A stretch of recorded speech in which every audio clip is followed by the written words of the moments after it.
Negotiations on an EU-China Comprehensive Agreement on Investment were agreed on in February 2012. With the EU-China Comprehensive Agreement on Investment, the EU seeks to create new investment opportunities for European companies by opening China's market and eliminating discriminatory laws and practices that prevent them from competing in the Chinese market on an equal basis with Chinese companies and companies from other third countries. The trade and investment links between the EU and China are very important. The EU and China are strategic markets for each other, trading on average over €1 billion a day. China's growing domestic market and economic weight represent significant business opportunities for European companies. However, China's market is considerably less open than the EU's. Foreign investors' access to a number of sectors is restricted or prohibited. European companies operating in China do not benefit from the same levels of transparency and fair competition as those enjoyed by Chinese companies in the EU market. The CAI, that's the Comprehensive Agreement on Investment, is a key tool to address this lack of balance.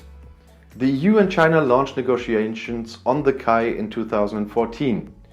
The European Commission conducted an impact assessment in 2013. And once again, there is this impact assessment I always mention over and over again. It always happens before every negotiation, and because of this assessment, that's what brings the directives of the EU for these negotiations.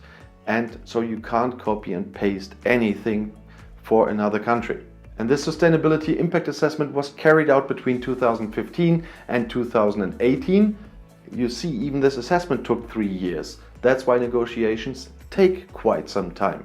And it was carried out to assess the potential economic, social, and environmental impacts of the agreement. In 2016, the two sides agreed on the scope of the future agreement. They agreed that it would go beyond the traditional investment protection agreement to cover market access for investment and a number of important disciplines. It would also include provisions on sustainable development and dispute resolution. I'll give you some points of this CAI in brief now. The agreement would improve market access conditions for European companies beyond China's existing commitments under the World Trade Organization, the WTO. The EU's key objective is to significantly improve EU investors' access to the Chinese market, in particular by eliminating quantitative restrictions, equity caps, or joint venture requirements.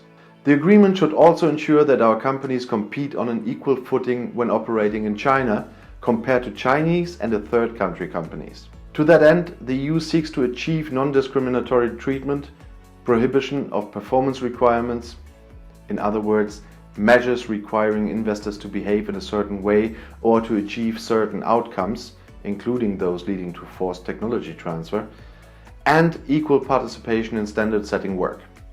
Transparency, predictability, and legal certainty of the investment environment are equally important. The agreement should ensure that European companies in China have proper access to information affecting their businesses and the opportunity to comment on relevant laws and regulations. It is also important to ensure clear, transparent, and objective licensing and authorization procedures and requirements, as well as to guaranteed procedural fairness and due process. The EU has also proposed commitments disciplining the behavior of state-owned enterprises and increasing transparency of subsidies. The agreement should also stress that sustainable development is an overarching objective of EU-China's bilateral investment relations.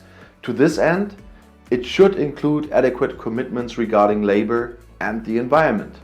Provisions on investment protection should ensure a high level of protection for European companies while preserving governments' right to regulate.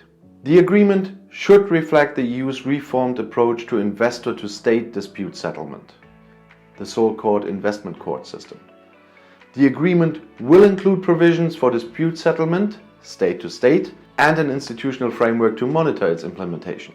And if you now want to know more about European politics from a German point of view, I put my next video right here in the end screen, next to your chance to subscribe to my channel, by the way. But right now, I hope you click and enjoy my next video. I'll see you there. Viel Spaß!